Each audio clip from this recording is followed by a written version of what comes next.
ಸಾಧನೆಯ ಹಾದಿ ಅನ್ನೋ ಈ ಅತ್ಯದ್ಭುತವಾದಂತಹ ಕಿರುಹೊತ್ತಿಗೆ ನಿಮ್ಮ ಮುಂದೆ ನಿಮ್ಮೆಲ್ಲರಿಗೂ ಕೂಡ ಈ ಕಿರುಹೊತ್ತಿಗೆ ಸಿಗತ್ತೆ.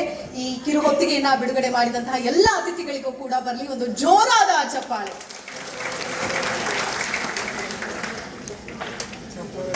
ಇದೀಗ ಸಭೆಯನ್ನ ಉದ್ದೇಶಿಸಿ ಕನ್ನಡ ಸಾಹಿತ್ಯ ಅಕಾಡೆಮಿ ಅಧ್ಯಕ್ಷರಾದ ಮುಕುಂದರಾಜ್ ಸರ್ ಒಂದೆರಡು ಮಾತುಗಳನ್ನ ಆಡಬೇಕು ಅಂತ ಕೇಳ್ಕೊಳ್ತೀನಿ. ಚಪ್ಪಾಳೆಯ ಮೂಲಕ ಅವ್ರನ್ನ ವೇದಿಕೆಗೆ ಬರಮಾಡಿಕೊಳ್ಳೋಣ.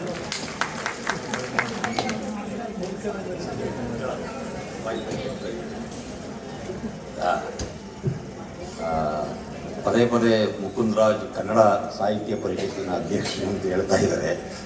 ಯಾವುದೋ ಮುನ್ಸೂಚನೆ ಇರಬಹುದಾ ಅಂತ.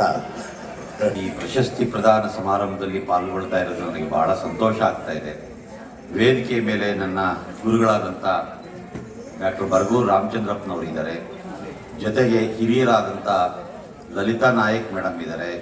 ನನ್ನ ಆತ್ಮೀಯ ನಾಯಕರಾದಂತಹ ಪುಟ್ಟಣ್ಣ ಅವರಿದ್ದಾರೆ. ಹಾಗೆಯೇ ಚೆನ್ನಪ್ಪ ಕಟ್ಟಿಯವರು, ಮಾನಸ ಅವರು ಮತ್ತು ಕನ್ನಡ ಮತ್ತು ಸಂಸ್ಕೃತಿ ಇಲಾಖೆಯ ಸನ್ಮಾನ್ಯ ನಿರ್ದೇಶಕರಾದಂಥ ಗಾಯತ್ರಿ ಮೇಡಮ್ ಅವರು, ಶಾಂತ ಅವರು, ಖಂಡೋಬಾ ಅವರು, ಹೀಗೆ ಸಾಕಷ್ಟು ಜನ ಈ ಸಭೆಯೊಳಗೆ ತಾವು ಎಲ್ಲ ಇದ್ದೀರಿ. ಎಲ್ಲ ಪ್ರಶಸ್ತಿ ಪುರಸ್ಕೃತರಿಗೆ ನಾನು ಮೊದಲಿಗೆ ಅಭಿನಂದನೆಗಳನ್ನು ಸಲ್ಲಿಸ್ತಾ ಇದ್ದೀನಿ. ಲಲಿತಾ ನಾಯಕ್ ಮೇಡಮ್ಗೆ ಬಹುಶಃ ಇದು ಮೊದಲನೇ ಇದಿರಬೇಕು, ಸೇವಾಲಾಲ್ ಪ್ರಶಸ್ತಿಯ ಮೊದಲನೇ ಪ್ರದಾನ ಇರಬೇಕು ಅಂತ ಕಾಣ್ತಾ ಇದೆ. ಮೊದಲಿಗೆನೆ ಲಲಿತಾ ನಾಯಕ್ ಅವರಿಗೆ ಕೊಡ್ತಾ ಇರೋದು ಕೂಡ ನಮ್ಮೆಲ್ಲರಿಗೂ ತುಂಬ ಸಂತೋಷ ತಂದಿದೆ. ಬಂಜಾರ ಜನಾಂಗ